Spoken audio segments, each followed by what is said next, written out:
Welcome back, ladies and gentlemen. We're back again with another tutorial show series. It's been going well, so we're back at it again. What are we gonna do this time? I'm not sure. Well, Carlos, I'm not gonna believe this. I checked the P.O. box again. You checked the P.O. box? I check it every day. Ever since we got that letter last time, I've been getting really excited. And you're not gonna believe this. We got another mail. Another one? We got another mail. Well, I wonder what's in that. Hopefully it's not taxes or money we owe. I think it's time we open it. Oh my goodness, another piece of mail? You guys just keep sending these things in. Oh fuck. I might have ripped it off. Another handwritten note. This one comes from a Grovoy Gandon. And it starts with, "Yo, first of all, I want to thank you for your Patreon tutorials. Speaking of, go check out the Patreon. If it is still relevant, I'd like to ask you about weight painting stuff. I'd love to know how you managed to deal with this. Sorry for any mistakes in my letter. Signed, a Grovoy Gandon." Well, Mr. Gandon, or a Grovoy, that's an excellent handwritten letter that you just sent us. So with that being said, weight painting, a very interesting subject. There's so much fucking shit when it comes to weight painting, it's crazy. I can't tell people I'm not that good at it, because then they'll click off the video. So I'm an expert at weight painting, and you'll come to find that by the end of this video, you'll also become an expert. So let's open up Blender and get things started. Let's get this tutorial on the road.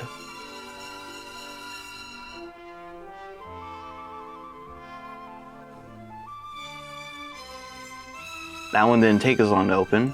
That's fine. Okay, I gotta pull this in. I feel like really far out. Okay, so let's get this show on the road. I'm just gonna do a bunch of punches. All right, let's get to blending. Let's jump right into it. What up, YouTube? I wanna light a cigarette so I look cool. I'm like 14, I'm trying to, yo. Yeah, I know how to smoke cigarettes. So basically, weight painting is just simply taking your mesh and telling it what to parent itself to. If I had a big old log or a piece of wood or something, and I only had one bone, I would weight paint it to where all of my points would just follow the one bone. Actually, I could do a really simple example here. Let's take our cylinder, let's make it a lot smaller here. 6, our 90. Let me make it long and skinny. Let's break it up. Let's add a bone here. Oh, I need screencast. Guys, how could I forget screencast? So let me add a bone, our 90. This, extrude X. Extrude X. Let me make this viewport in front. Okay, so we're gonna parent our mesh to our bones here with Control P, which pulls up the Set Parent To menu. And we're just gonna do automatic weights just to see what happens. We go into weight paint mode. Then we go to our bones here and break it down. Okay, so in short, basically, our mesh here that it's in dark red is connected to our bone 2, which is over here. So anything that's red all the way to blue is affected by this bone. So over here you can see it's very dark blue. That means that this bone has like no influence on it. And the closer to red you get, the more influence your bone has on the mesh. So if I were to pose this like this, start moving it around, you can see that the end of it is 100% following our bone because it's dark red. The blue over here is not being affected whatsoever. And the areas that are like green and yellow or whatever over here, are only like slightly affected by it. For the most part, they aren't affected because the pin here is like blue or whatever. But anyways, that's all weight painting is. It's just telling you how much your mesh is affected by a bone. Okay, so the next thing, we're just gonna go over some of the tools in the weight painting section, just so you kind of understand what's going on here. The very first tool you're gonna run into is just the basic painting tool.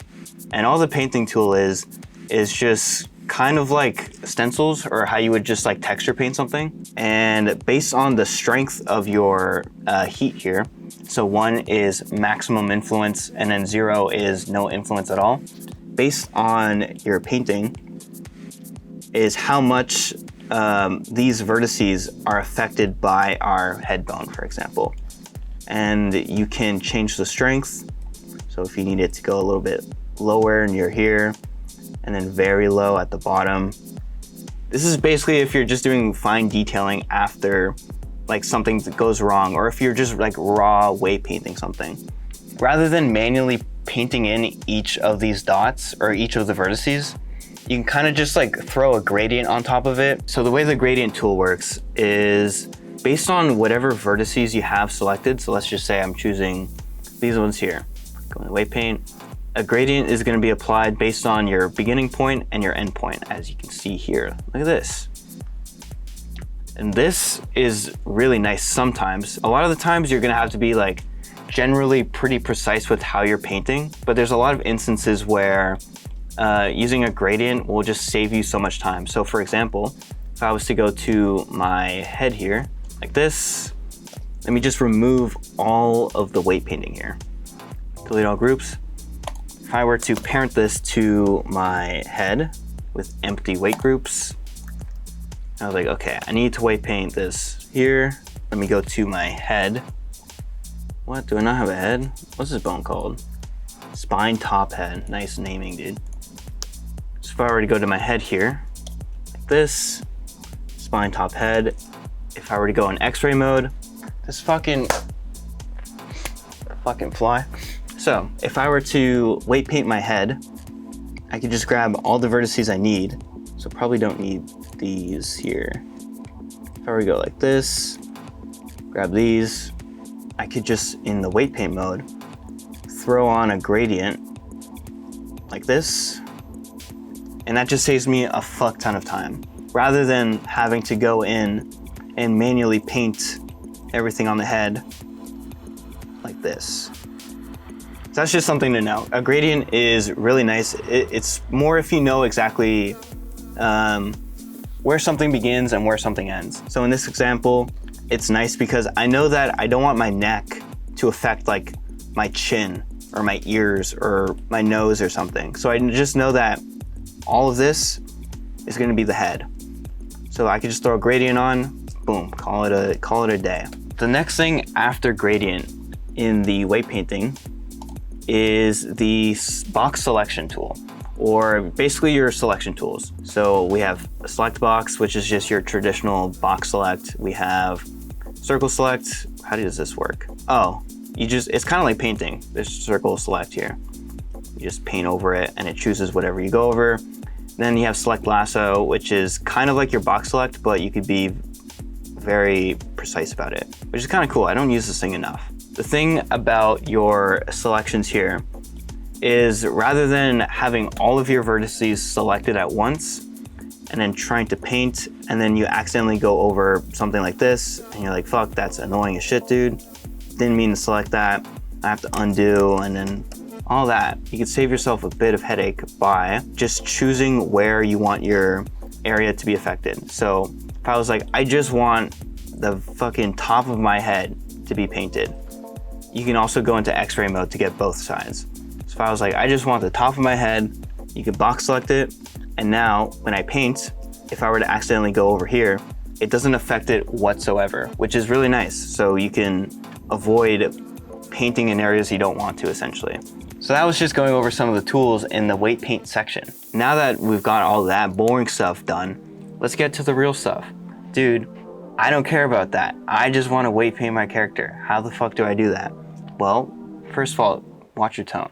So when you're setting up for your character to be weight painted, there is a few options that speed up this workflow like a gazillion percent. So one of the things you could do is you can select all of your meshes like this, holding shift and then selecting. The last thing you select here is the rig.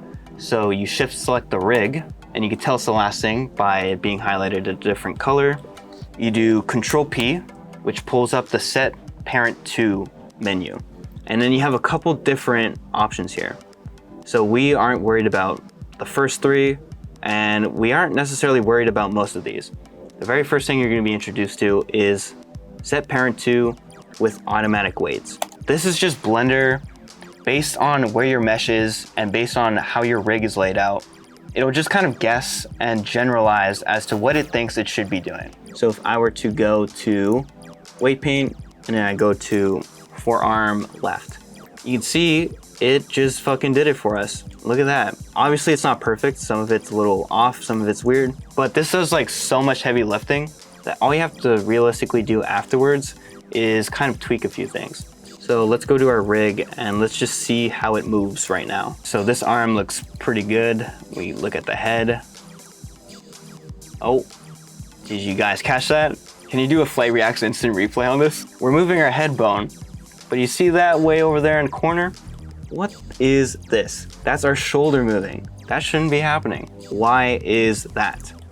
Well, astute question. Bonus points for you, your name's on the board. So what's happening right now is we know that this is called, what is this, like tiny head bone? Spine top head.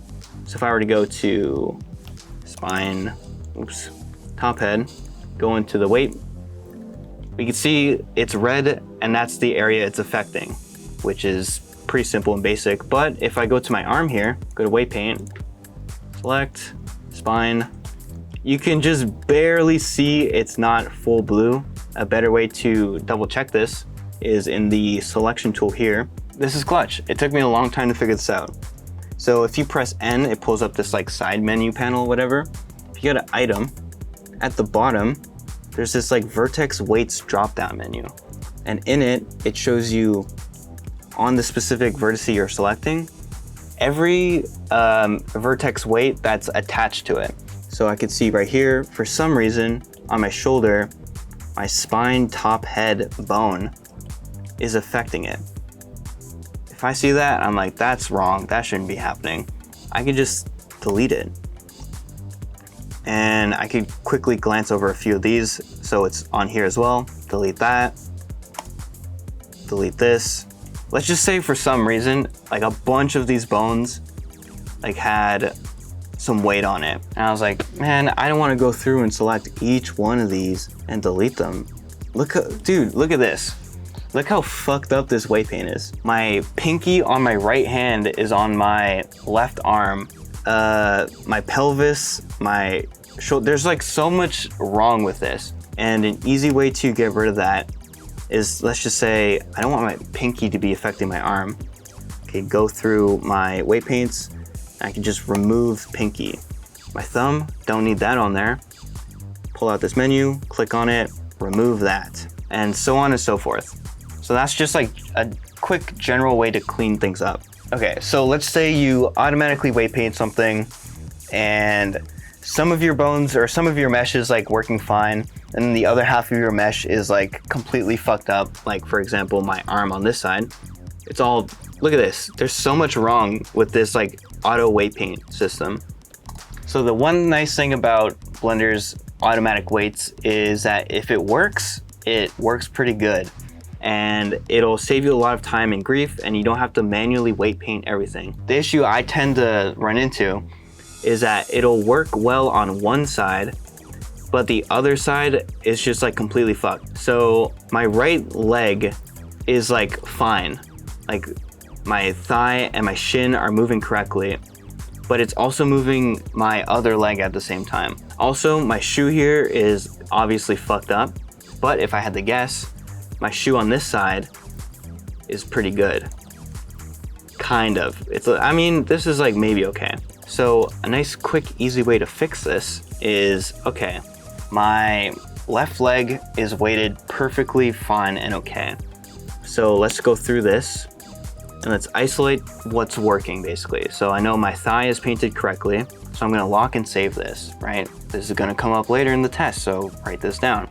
My shin is working, gonna lock that in, go to X-ray mode.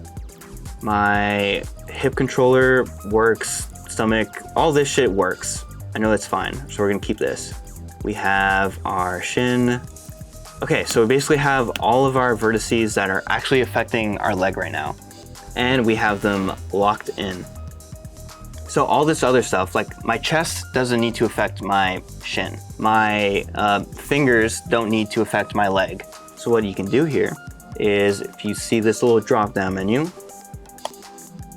you can go to delete all unlocked groups. And this is just gonna get rid of everything we didn't intentionally save. So all that we're left with are the vertex groups that actually matter and are actually working correctly. Okay, so we have these locked here. And this is our fucked up leg where random weights are applied all over the place. So here is the sauce. Here is your special move that you can pull out. This leg is fucked up. I'm just gonna delete it. Now you might be thinking, dude, no, I can't delete that. I spent so much time on that. I don't want to, what do I do now? Well, calm down. What you can do is duplicate and mirror this leg. So mirror X global, boom. And now, you know all those effective, properly weighted vertex groups we saved earlier, they're now on the left side, or on the right side, I should say. So if I were to move it, they should technically move properly. But here's the other caveat here, is now it's perfectly parenting my left leg. So it's moving correctly, but it's being controlled by the wrong bone. So we're like halfway there. So the way to fix this is we have all of these bones here.